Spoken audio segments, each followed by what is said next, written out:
vamos a prepararnos para la atención de los casos de sarampión. Como ya todos sabemos, en el país se han reportado ya 3 casos, uno en Medellín, uno en Santa Rosa de Cabal y el último el jueves pasado en Villa del Rosario, en el norte de Santander. Los 3 son procedentes de población venezolana, es decir, no tenemos como tal aún casos autóctonos de Colombia. Vamos a intentar dar una revisión rápida y unos conceptos puntuales sobre el sarampión, y lo primero que hay que tener claro es que el sarampión es una enfermedad viral, eruptiva y sumamente contagiosa. Antes de que se introdujera la vacuna en el mundo generaba incluso 2.6 millones de muertes al año, y luego de empezar a completar el esquema y ajustar el esquema completo tal y como lo tenemos a la fecha, ha disminuido sustancialmente este tipo de casos, tanto que en 2014 Colombia se certificó como un país libre de casos autóctonos de sarampión. Esa es una enfermedad que se transmite por las gotitas de flujo, que son esas goticas que se transmiten cuando estamos tosiendo, cuando estornudamos, y insisto nuevamente en el concepto, es sumamente contagiosa. Incluso el virus presente en el aire o sobre superficies infectadas sigue siendo activo y contagioso durante un periodo de hasta 2 horas y puede ser transmitido incluso antes del inicio de los síntomas de la enfermedad. El periodo de incubación oscila entre 7 y 18 días con un promedio de 14 días desde la exposición hasta la aparición del exantema, y es transmisible con mayor riesgo pues en esta época 1 y 3 días antes del inicio de la fiebre hasta 4 días antes del comienzo del exantema. El reservorio, digamos que no se comporta como una zoonosis, sino que el único reservorio o único huésped del virus es el ser humano. Y con un solo caso que se configure de diagnóstico para sarampión, hablamos, al ser una enfermedad muy contagiosa, de un brote. Aquí quiero ponerles una mujer embarazadita, porque una mujer embarazada puede generar abortos, malformaciones o partos prematuros, por eso es de tan alta importancia. Ahora, ¿quiénes son susceptibles? Las personas susceptibles son aquellas que no han tenido la infección previamente, hayan quedado inmunizadas, o quienes no hayan recibido como tal el esquema de vacunación. Sin embargo, me puse a revisar y en España se reportaron 138 casos confirmados de sarampión en personas vacunadas incluso con las 2 dosis, 90 de ellos confirmados por laboratorio entre el 2003 y 2014. Revisemos entonces la definición del Instituto Nacional de Salud para la definición operativa de caso, ¿sí? Caso sospechoso, y nos vamos a centrar principalmente en este. El Instituto Nacional, el protocolo, considera otro tipo de definiciones que están ligadas como al nexo, a los laboratorios y a la procedencia, pero digamos que en la parte clínica y operativa nos sirve mucho a nosotros identificar este tipo de casos. Todo caso de que se sospeche sarampión cuando haya presencia de fiebre y erupción maculopapular y además tenga cualquiera de los siguientes síntomas: tos, coriza o conjuntivitis. Tos, coriza, que es como una congestión nasal, una rinorrea persistente, y conjuntivitis. No I, perdón, o tos, o coriza, o conjuntivitis. Es decir, cualquiera de ellas.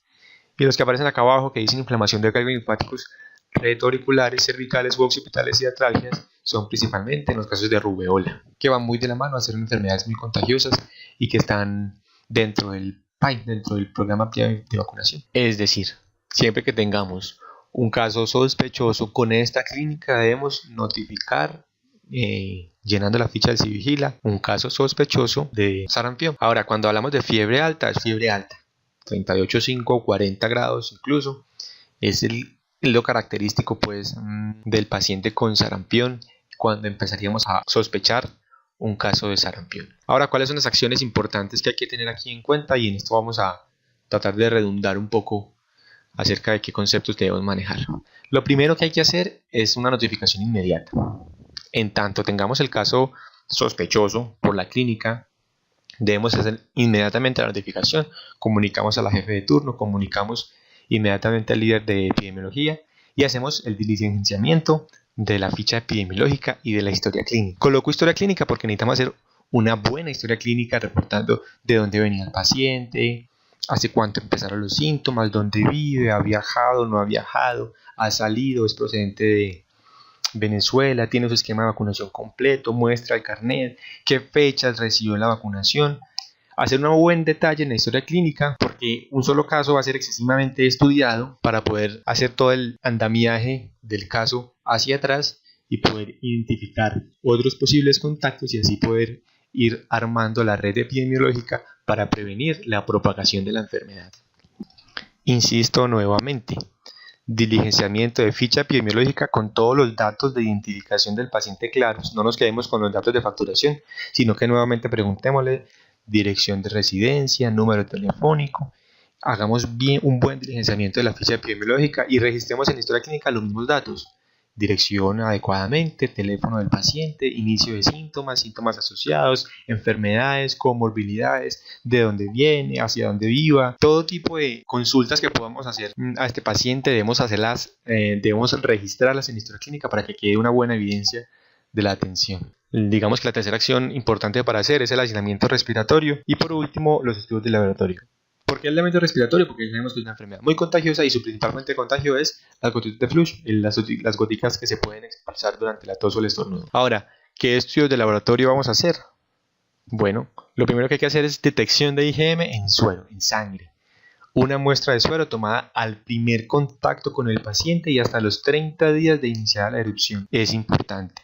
Desde el momento que tengamos contacto con el paciente, sospechemos el caso del sarampión, debemos hacer la toma de la muestra para detección de IgM. Ahora, no obstante, si la muestra es recolectada en los días 0, 1 y 2 después del inicio de la erupción, pueden presentar falsos negativos. Por eso es bueno hacer un seguimiento y un control a las 2 semanas, a ver si los síntomas, si el IgM todavía es indetectable o si se positivizó. Ahora, es sumamente importante y por ello lo de la historia clínica, el diligenciamiento de la ficha epidemiológica, de que esa muestra vaya bien rotulada, con el nombre del paciente, la procedencia, edad, sexo, fecha de última vacunación, fecha de inicio de la erupción, fecha de la recolección de la muestra y nombre del remitente e institución. En algunas ocasiones, si la muestra no tiene toda esta información, prácticamente es una muestra que no tiene validez porque no nos va a servir para hacer todo el esquema epidemiológico que requiere para el seguimiento.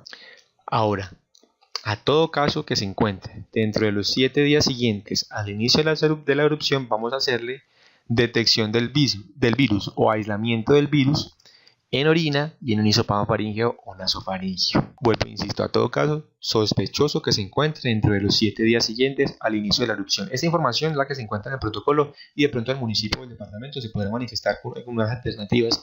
Sin embargo, no me quiero salir como tal de lo que dice el protocolo. La muestra ideal en el caso de la orina es la que se toma en la primera orina de la mañana, recolectando en un envase estéril durante la mitad de la micción y se debe mantener y enviar al laboratorio de salud pública departamental a 4 grados centígrados, insistiendo en el concepto de que no se debe congelar, sino que se debe refrigerar. Ahora, el hisopado faríngeo, se pueden utilizar hisopos de madera, pero el protocolo manifiesta que es preferible que sean de alginato.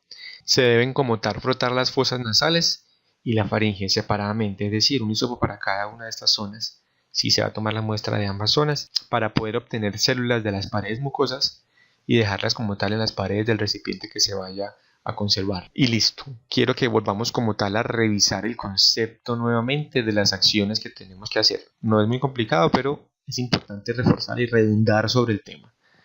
La primera acción es notificación inmediata, un diligenciamiento y ficha epidemiológica con historia clínica completas, detalladas, el aislamiento respiratorio para evitar todos los contagios y los estudios de laboratorio, que repito nuevamente, sería la detección de IgM en suero del primer momento del contacto hasta los 30 días después de iniciado el exantema y entre los primeros 7 días de iniciado el exantema la detección del virus o el aislamiento viral en orina y en el hisopado faríngeo o nasofaríngeo. Grábense harto esta imagen porque estas son las acciones que tenemos que tener en cuenta en cada uno de los pacientes con sospecha de sarampión. Ahora, ¿cuál es el tratamiento? El tratamiento definitivamente no hay un tratamiento específico como tal antiviral para el sarampión, es un manejo sintomático.